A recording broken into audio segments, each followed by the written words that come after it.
Buenos días. Vamos a iniciar el primer seminario virtual de nuestra asignatura de programación matemática.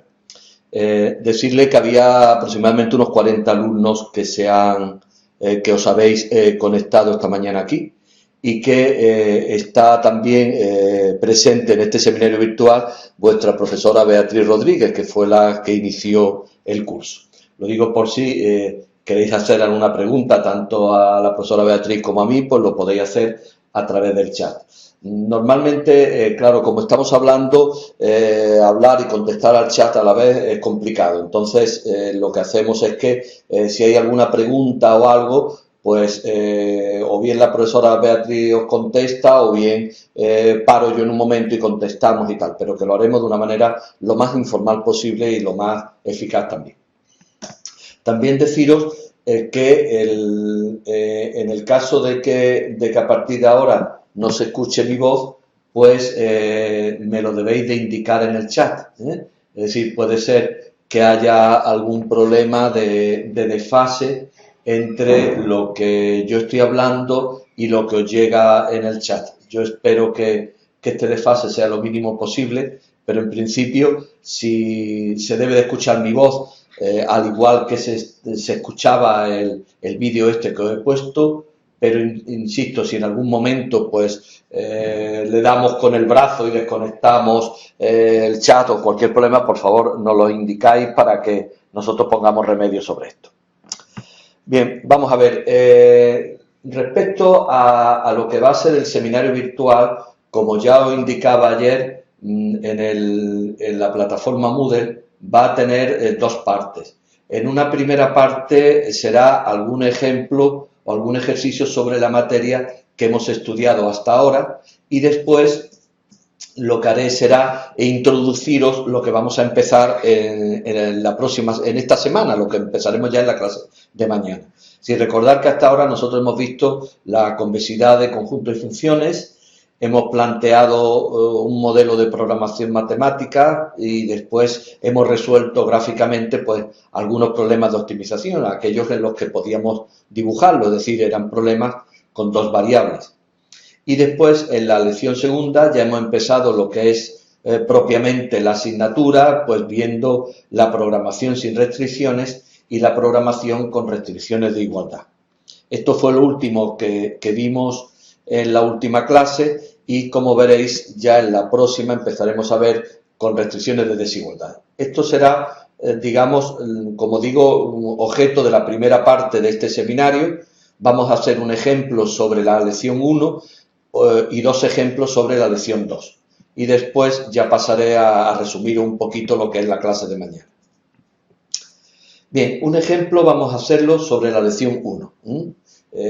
Vamos a ver, la lección 1 es una lección eminentemente introductoria. Ahí lo que hacemos es plantear en qué consiste la asignatura, cuáles son los teoremas, digamos, que van a ser un denominador común en toda la asignatura, como son los teoremas de Weierstrass de local global, qué es la función objetivo, qué es el conjunto de oportunidades, es decir, damos la introducción a la asignatura.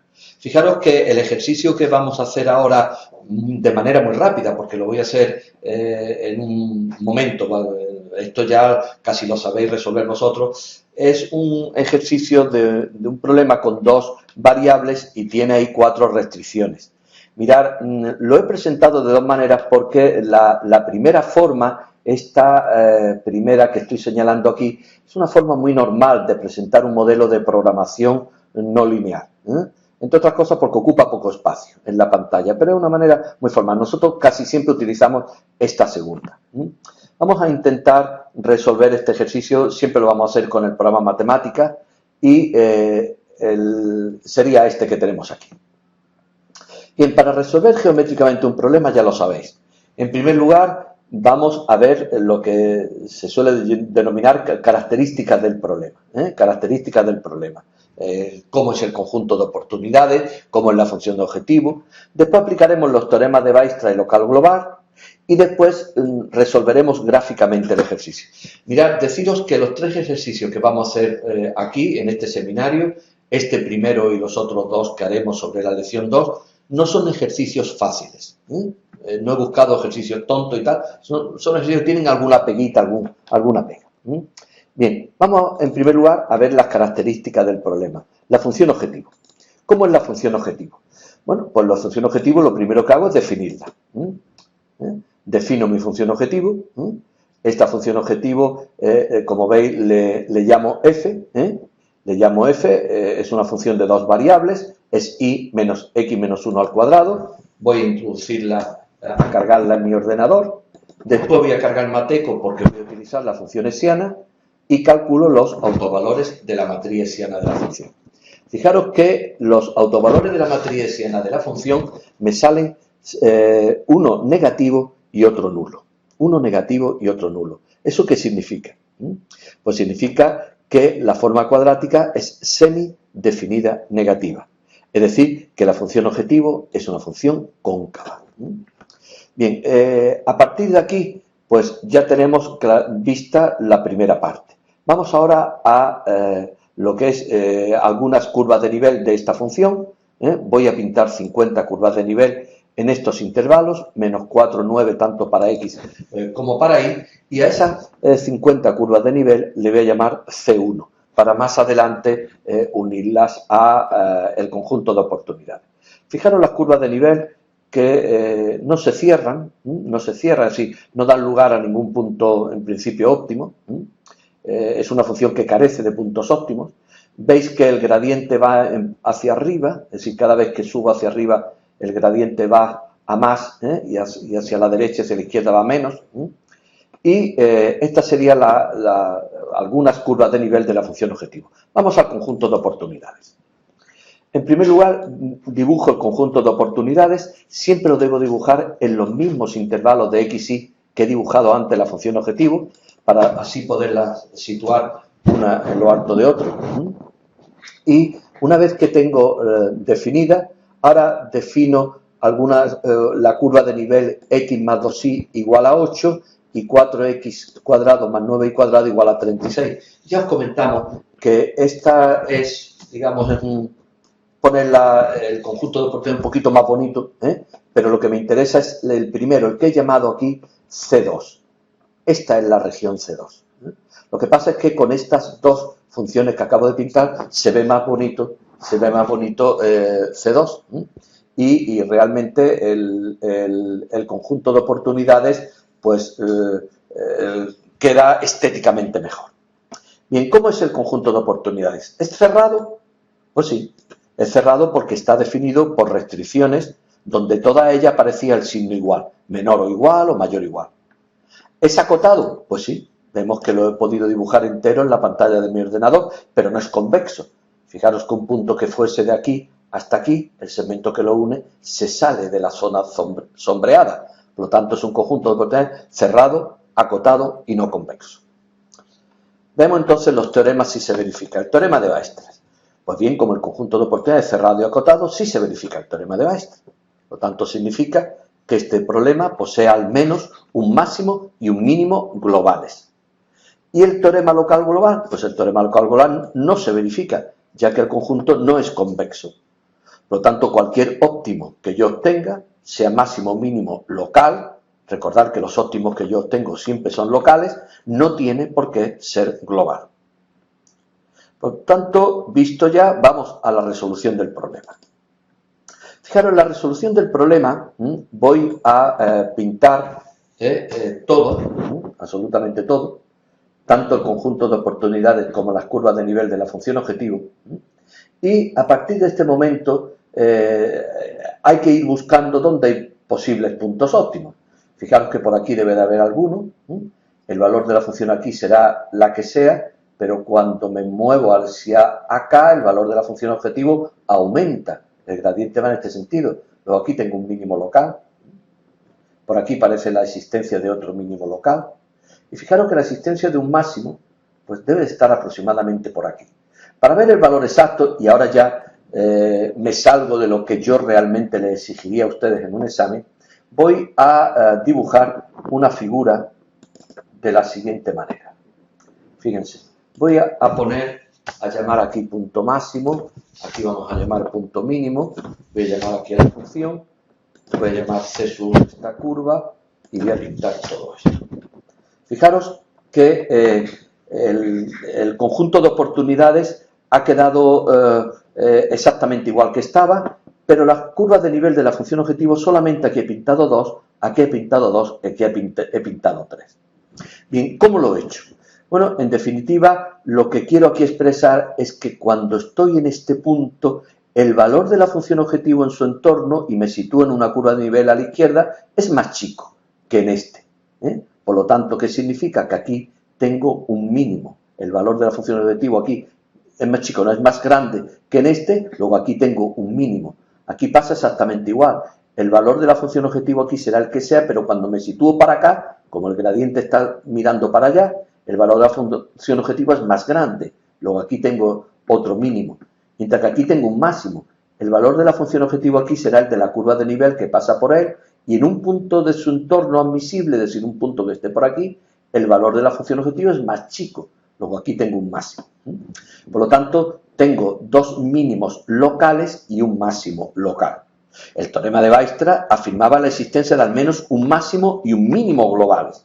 Por lo tanto, ¿qué significa? Pues que este debe ser el máximo global y este, como es el único, será el mínimo global. Fijaros que el valor de la función objetivo aquí es más chico que aquí. Las curvas de nivel, recordar la figura anterior, la que teníamos aquí, las curvas de nivel por aquí son más grandes y cada vez que me acerco aquí son más pequeñitas. Por lo tanto, aquí tendremos el mínimo global, el de aquí sería solamente local y aquí tendríamos el máximo global. Bien, si hay alguna pregunta que me quieran hacer, por favor, en lugar de utilizar una aplicación que tiene este programa, que es eso de levantar la mano y tal, simplemente escríbanla en el chat.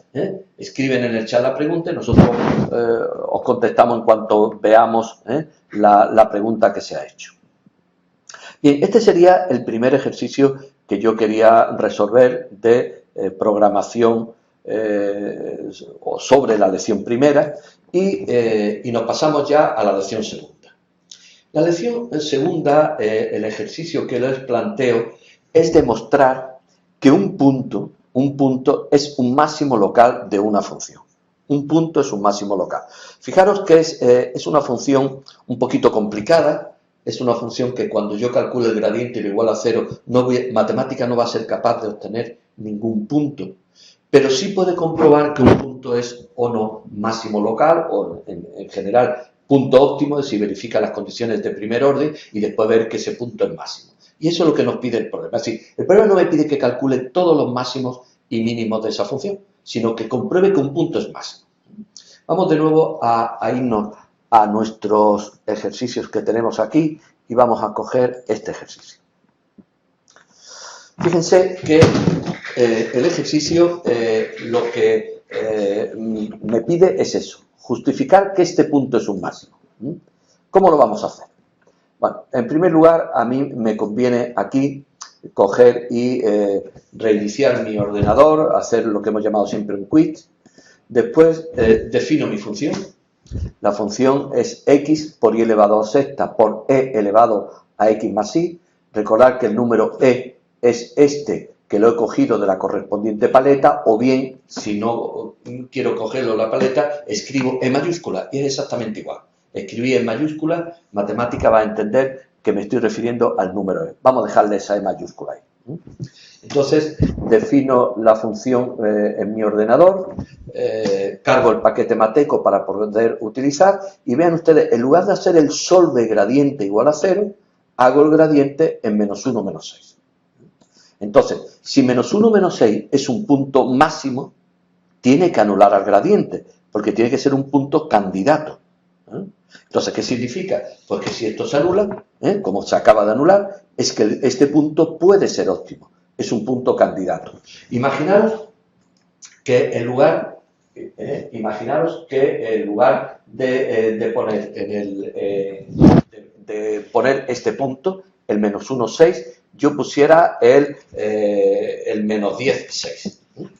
Vamos a ver si el menos 10, 6 es un punto candidato. Pongo el gradiente y fijaros que eso no se anula. Menos 10 menos 6 no es un punto candidato, ¿eh? No es un punto candidato, porque eso no me da el vector 0, 0. Sin embargo, si yo en lugar de poner menos 10 pongo menos 1, menos 1, menos 6, sí anula al gradiente. Por lo tanto, es un punto que puede ser óptimo. Bien, entonces, a partir de aquí, ¿qué tenemos que ver? Pues ver cómo son los autovalores de la matriz hessiana.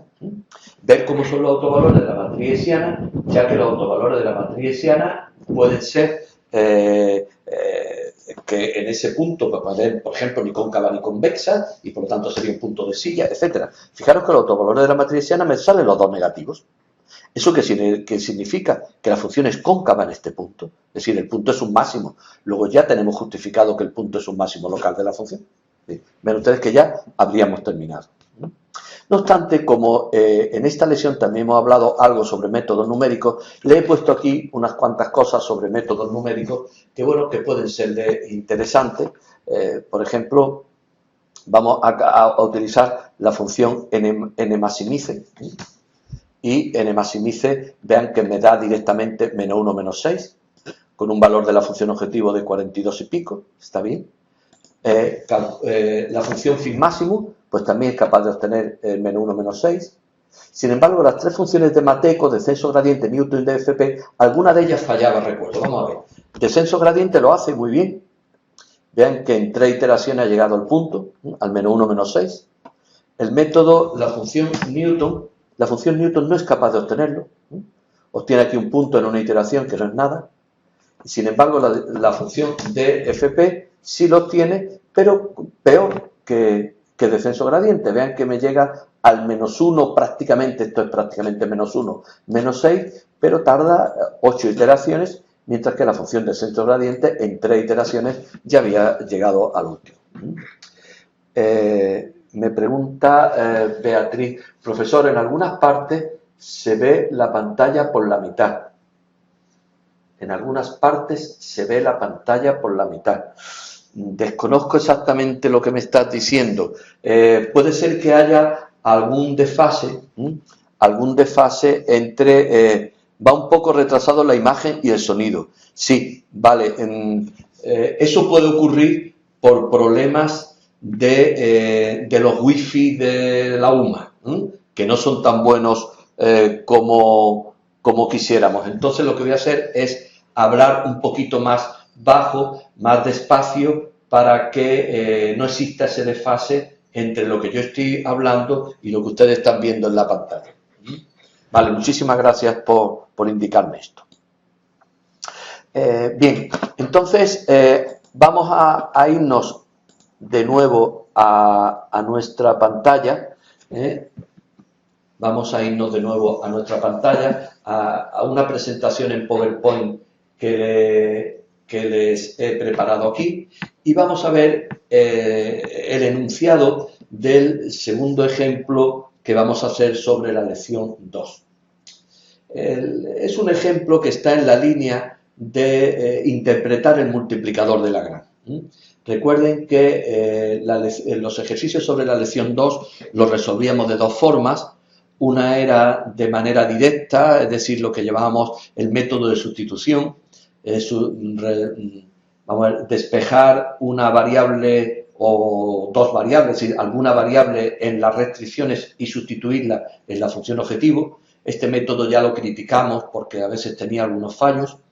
Y después el método mejor, que era a partir de la función de Lagrange. El método de la función de Lagrange no solamente resolvía cualquier problema, sino además tenía la particularidad de la interpretación de la función de Lagrange, que tenía una importancia en economía. Pues bien, aquí les planteo un ejercicio que dice que una empresa fabrica una serie de productos, pero 3 de los cuales, los que llamamos X y Z, son deficitarios. El objetivo de la empresa es minimizar las pérdidas que le suponen estos 3 productos que se fabrican en unidades X, Y y Z. La empresa tiene firmado 2 contratos. En un contrato es que a un cliente le tiene que suministrar 6 unidades de los 2 primeros artículos, es decir, X más Y tiene que ser igual a 6, y en segundo que a un segundo cliente le tiene que suministrar exactamente 2 unidades del tercero, es decir, z igual a 2. Por lo tanto, eso quiere decir que el modelo que minimiza las pérdidas es el que están viendo ustedes ahí, es decir, minimizar esa función p, x al cubo más 2yz, sujeta a las dos restricciones de los dos contratos. Bien, la resolución de este ejercicio, vamos a hacerlo. Programación con restricciones de igualdad. Y lo único que vamos a hacer para resolver el ejercicio es definir la función de Lagrange, definir la función de Lagrange asociada al problema. Esta función de Lagrange asociada al problema, que recordar que era la función objetivo, x al cubo más 2y por z, menos un multiplicador de Lagrange, que en este caso le he llamado lambda por la primera restricción igualada a 0, menos un segundo multiplicador de Lagrange, que le he llamado mu, esa letra griega se llama mu, por la segunda restricción igualada a 0, z menos 2. Hacemos de nuevo igual que antes, un quit para evitar que la memoria de mi ordenador pues se vaya a dar un paseito por ahí. Después llamo L mayúscula a la función de Lagrange. Vean ustedes que en un momento ya me he quedado con una duda. María Cano dice, me he quedado con una duda de los métodos numéricos para calcularlo, tan solo hacemos descenso gradiente. Sí, miren, si yo les pregunto algo sobre esto, en la prueba que haremos pues de aquí a casi nada, ya hablaremos de eso en la clase mañana, pues yo siempre les diré, hágame mediante descenso gradiente, hágame mediante la función Newton, yo les diré qué es lo que tienen ustedes que hacer, O sea, en eso no se preocupen, Y si no, como en el examen estaremos allí, ustedes nos preguntan, no hay problema. Bien, una vez que tengo definida mi función de Lagrange, cargo el paquete mateco porque voy a utilizar la función gradiente. Vean ustedes que la función de Lagrange tiene 5 variables, x, y, z, lambda y mu. Por lo tanto, el gradiente tendrá que ser respecto de estas 5 variables, x, y, z, lambda y mu, y formaré un sistema de 5 ecuaciones. Por eso pongo 5 ceros, con 5 incógnitas, que las he especificado aquí. Es decir, tenemos, por lo tanto, 5 ecuaciones con 5 incógnitas. Resolvemos el gradiente igual a 0 y me salen números raros. Ya le he dicho que este es un ejercicio raro. Entonces, fíjense que además me salen 2 soluciones.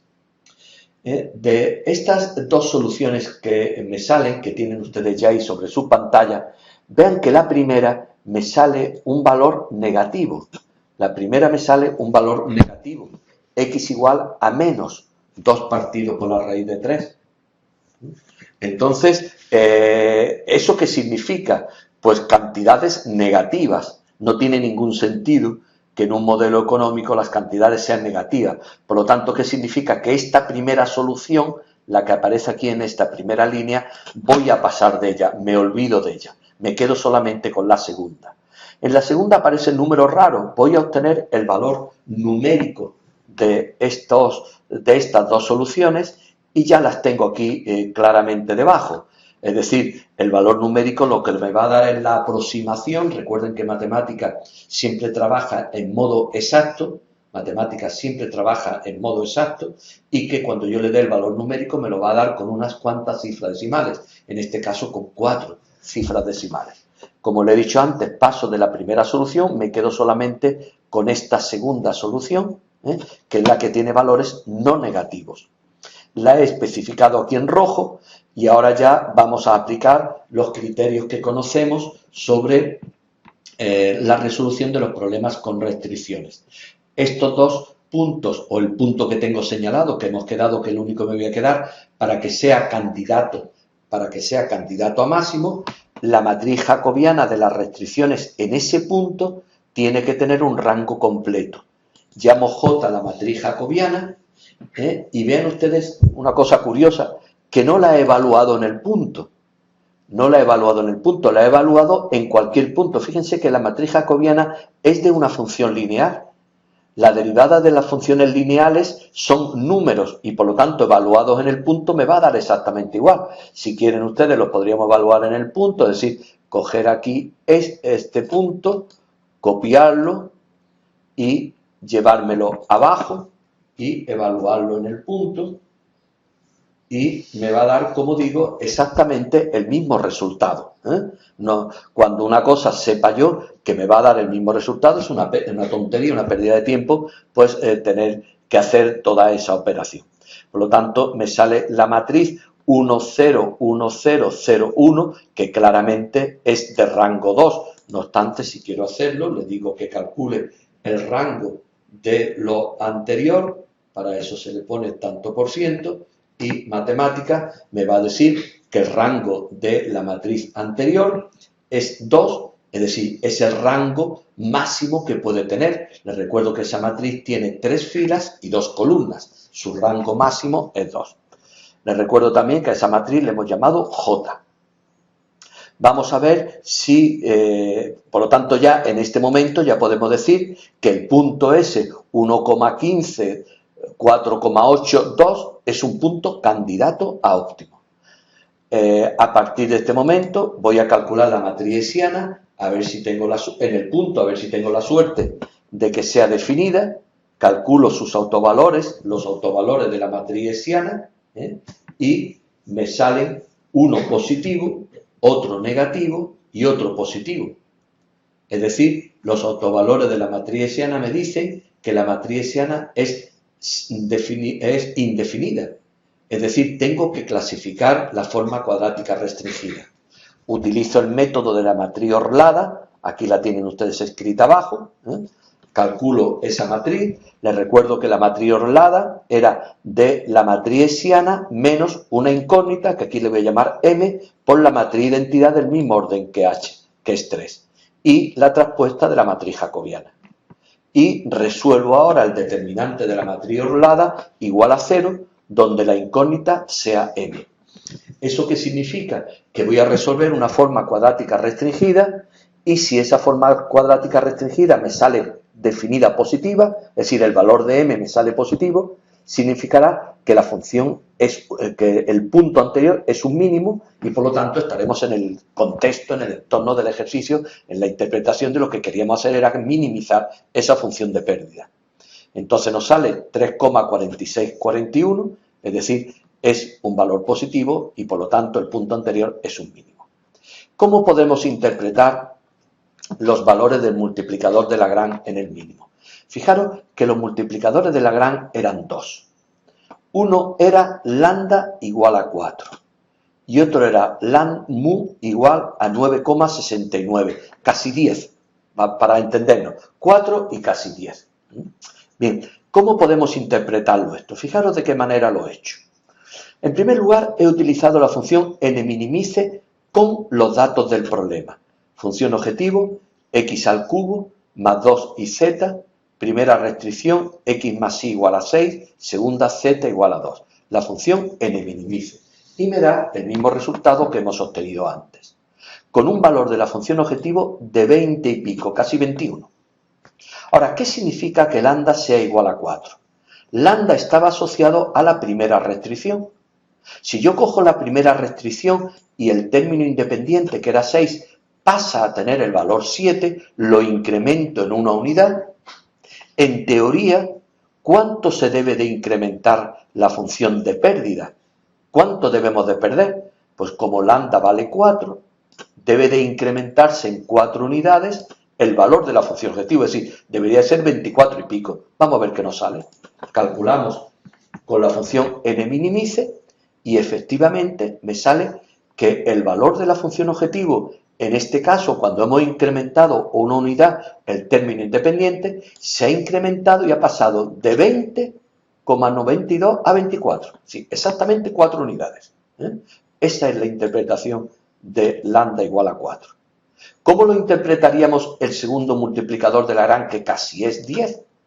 Pues mira, significaría que si de z igual a 2 pasamos a tener z igual a 3, incrementamos a una unidad el término independiente en la segunda restricción, la función objetivo se va a incrementar casi 10 veces. se va a incrementar casi 10 veces. De tal manera que calculando esta nueva solución, vemos que la función objetivo ha pasado de 20,92 a 30,34, es decir, se ha incrementado casi 10 veces, 9,6 veces. Si lo calculan la diferencia, nos va a salir 9,6 veces.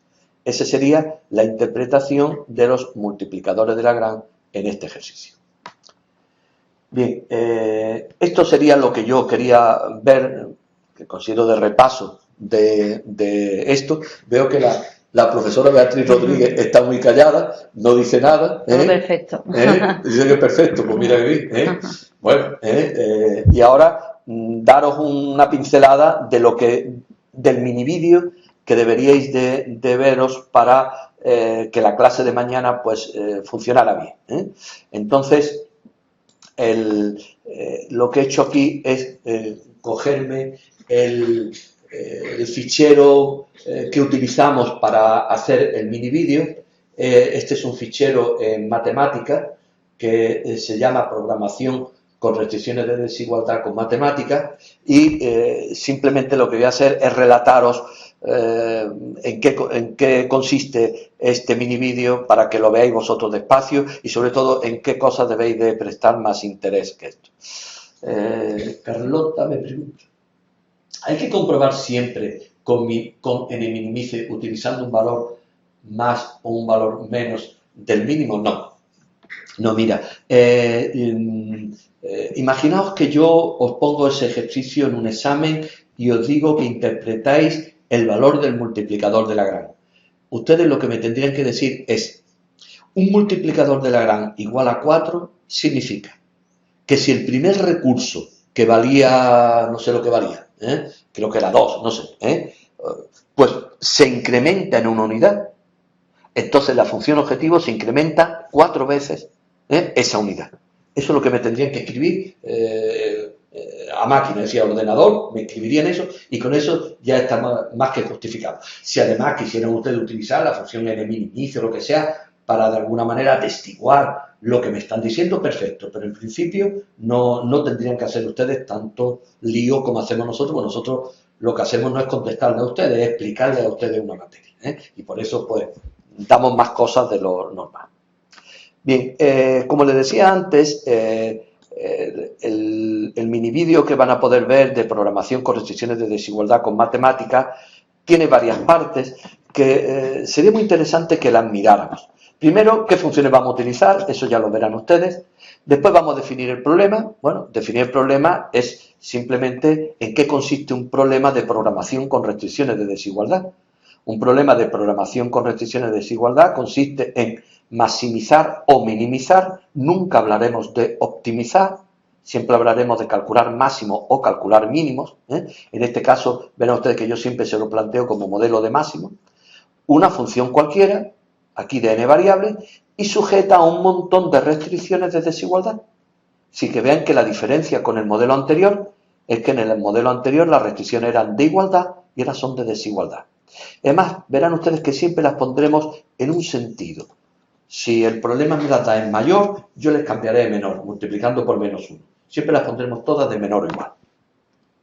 Bien, entonces, ¿el esquema de la lección qué es? Bueno, en primer lugar, vamos a utilizar de nuevo la función de Lagrange. Entonces, vamos a definir cuál es la función de Lagrange para este problema. Después daremos unas condiciones que son raras para ustedes, punto estacionario y Cauchy. Bueno, vamos a ver después, ahora le explicaré esto de qué va. Y después le hablaré de la condición de primer orden y la condición de segundo orden. Les recuerdo que cualquier problema de optimización siempre tiene dos partes. En una primera parte, que viene dado por las condiciones de primer orden, vemos los puntos que pueden ser óptimos. Mientras que en una segunda parte, que vienen dados por las condiciones de segundo orden, vemos para cada punto óptimo si lo es o no. Que lo es, pues será máximo o mínimo. Que no lo es, será punto de silla. Pero siempre daremos un teorema para los puntos candidatos y un teorema distinto para los puntos destinados ya para ver si los puntos candidatos son o no son óptimos. Entonces, ¿cómo el esquema de esta lección, qué significa estas condiciones que aparecen aquí? Pues mira, estas condiciones que aparecen aquí son las que tienen que verificar los puntos para que sean óptimos, perdón, para que puedan ser óptimos. Es decir, en este teorema lo que yo le voy a decir es en qué condiciones un punto estacionario es candidato óptimo o un punto de Cantuker es un punto candidato óptimo. ¿Por qué poner entonces dos tipos, puntos estacionarios o puntos de Cantuker? Pues miren, los puntos estacionarios serían los puntos para el modelo que tienen ustedes aquí, mientras los puntos de Cantuker son los puntos para el modelo que tienen aquí, pero donde las variables estén sujetas a ser no negativas. Variables estén sujetas a ser no negativas. Y eso es que ocurre mucho en economía, que las variables deben de estar sujetas a ser no negativas. Es decir, las condiciones de Cantuker son condiciones propias de los modelos económicos. ¿Cuál es la función de Lagrange? Bueno, la función de Lagrange para este problema es como siempre. Ven ustedes que es la misma que era en programación con restricciones de igualdad. Era la misma que en programación con restricciones de desigualdad. Es simplemente pasar el término independiente B sub 1 al otro lado, el término independiente B sub m al otro lado. Vean que aquí aparece menos B sub 1 menos B sub m. Verán ustedes que en el mini vídeo pues le haré algún ejemplo para que vean cuál es la función de Lagrange. Condiciones de punto estacionario. ¿Qué son puntos estacionarios? Son puntos estacionarios de la función de Lagrange, de la función de Lagrange asociada. Son puntos estacionarios de la función de Lagrange asociada. No diremos que son puntos estacionarios del problema. Acuérdense de una pregunta que le hice el otro día en clase. Son siempre puntos candidatos de la función de Lagrange. Entonces, para que un punto sea estacionario, tiene que verificarse estas cuatro condiciones. Vamos fijando un momento en ellas. Fíjense que las cuatro condiciones son la primera y la tercera de igualdad, la segunda y la cuarta de desigualdad.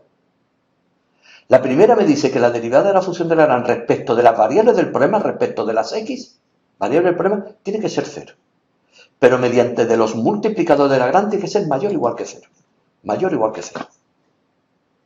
Después, estos productos, ya les hablaré mañana en clase de ellos. Y por último, los multiplicadores de Lagrange tienen que ser siempre no negativos. Aquí más adelante, en la práctica que tienen ustedes en el mini vídeo, verán que le hago un ejemplo de cómo obtener puntos estacionarios, cómo se deben de empezar siempre por las restricciones de igualdad. Véanse el ejercicio, esto es importante. Ven ustedes las condiciones de Cantuker. ¿Qué añado a las condiciones de Cantuker? Esto que tienen ustedes ahí. Que las variables sean no negativas. X mayor o igual que 0. Y vean que la función de Lagrange es exactamente la misma. Es decir, la función de Lagrange no interviene estas restricciones de no negatividad de las variables. Y las condiciones de Cantuker, igual que las de antes, punto estacionario eran 4, ahora son 6. Que deben de estudiarlas comparándolas con la de punto estacionario. Ven ustedes que la primera es muy parecida, pero aquí es de desigualdad, mientras que aquí era de igualdad. Ven ustedes que la segunda es la misma. La segunda es la misma. Ven que la tercera coincide con la cuarta aquí. Y que la cuarta coincide con la sexta aquí. Los multiplicadores de Lagrange, ven ustedes siempre, tanto en punto estacionario como en Cantuker, siempre han de ser no negativas. Aquí se añaden estas condiciones de no negatividad de las variables propias porque es lo que supone el modelo. En el mini vídeo verán ustedes que tienen un ejemplo resuelto para ver cómo se obtienen esto con el programa matemática. Y ahora ya nos vamos a las dos condiciones que les comentaba antes. Primera, en general veremos que le vamos a llamar puntos estacionarios tanto a los propios puntos estacionarios como a los de Cantuker. Entonces, aquí lo que me dice es, si X estrella es solución del problema, entonces significa que X estrella, lambda estrella, va a ser un punto estacionario. ¿Con qué condiciones? Pues hay una matriz jacobiana que ha de ser de rango completo, en restricción activa. Es decir, es un teorema muy parecido a las condiciones que veíamos en la lección anterior. Y a partir de aquí le hacemos algunos ejemplos de aplicación de esto y después nos vamos a las condiciones suficientes. Sea un punto estacionario. Ven que siempre este tipo de teoremas siempre parte de un punto candidato. Pues bien, si la función es cóncava y las restricciones convexas, entonces es máximo global. Es decir, aquí me va a decir en qué condiciones. Son condiciones más muy sencillas, también muy fuertes, de óptimo global. Bien, pues yo con esto doy por terminado el seminario. Yo le animo a que, si tienen un ratito ahora, que a lo mejor todavía la mañana no se hace muy apropiada para darse un paseíto por la calle, pues en media hora, que va a tardar algo menos de unos 20 minutos, les va a tardar, véanse el mini vídeo y bueno, y así podrán contestar de manera con éxito a las preguntas que yo le haga en la clase de mañana, que siempre empezaré también con un programa de estos para contestar desde el vídeo, desde el móvil de cada uno. Entonces, les voy a preparar ahora un ejercicio para ver si han visto esto y a ver si les podemos dar a ustedes puntos positivos, que además eso después les va a venir muy bien a la hora de los exámenes. Muy bien, si no hay ninguna pregunta, que veo que no me hacen ninguna, vean ustedes que esta segunda parte he ido un poquito rápida porque, oiga, lo único que es introducirle el tema para que ustedes lo vean mañana, lo vean dentro de un ratito en el mini vídeo y entonces, pues, esto. Me está diciendo la profesora, hay aquí una pregunta. El ejercicio que está hablando ahora para dar punto lo pone ahora mañana en clase. No me entero. El ejercicio que está hablando ahora para dar puntos, que lo pone ahora, no, lo pongo mañana en clase, no, el ejercicio se lo pongo mañana en clase, lo vemos allí en directo y verán que no tiene ninguna pega, Muy bien, entonces, en principio, si no tienen nada, yo doy por terminado el seminario virtual. Este seminario yo lo voy a ver si la grabación que he hecho pues es correcta, está bien, porque aunque decía antes que había unos 40 alumnos que estabais asistiendo en directo, hay otros que no lo han podido ver y entonces la idea es a ver si lo podemos dejar ahora aquí en la plataforma Moodle ya grabado. Venga, un saludo, hasta mañana.